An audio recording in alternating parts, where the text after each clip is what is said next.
Welcome you back to class, and today we'll be looking at the mechanism of action of protein hormones. Now, as compared to as opposed to steroid hormones that we saw last time, who don't or which don't need any receptor to enter the cell membrane.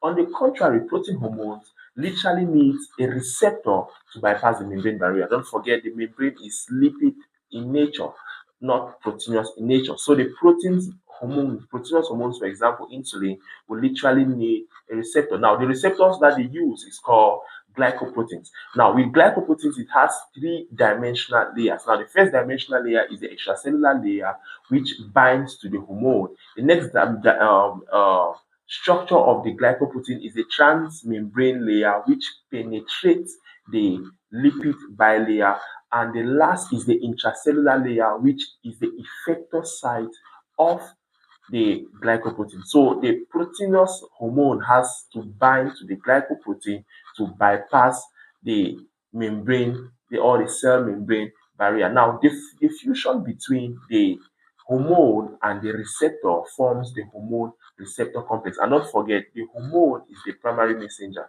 while the receptor is just there to bind to it. Now, upon the formation of this hormone receptor complex, now the hormone receptor complex now sends signals to the cell membrane or to the cytoplasm. Sorry, the hormone receptor complex sends signals to the cytoplasm, which elevates other intermediary molecules called secondary messengers. Now, these secondary messengers have the role of affecting or bringing into physicality the effect of those hormones. They have the role of affecting the functions of the hormones in the cell. Now, and examples of these secondary messengers are called calcium, we have cyclic AMP, and we have phosphodienosytol. So these are examples of secondary messengers, and this is how proteinous hormones bring forth their action. Now, the first thing you have to take note of is that, in summary, proteinous hormones can't directly have access to the cell membrane because they are not lipid in nature. So they have to bind to glycoproteins, and these glycoproteins have three-dimensional structure. Now, the first is the extracellular,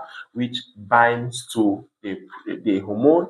The next is the transmembrane, which binds to the cell membrane, and the third is the intracellular, which brings out the effect of the enzyme or of the hormone, sorry, the effector system. Now, and once that happens, the enzyme binding to the receptor forms the hormone receptor complex. And now, once the hormone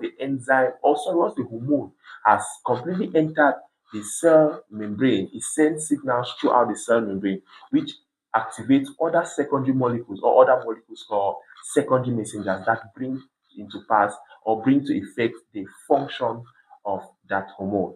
So we have come to the end of the class, and that is how proteinous enzymes bring into play their functions. Don't forget to follow for more.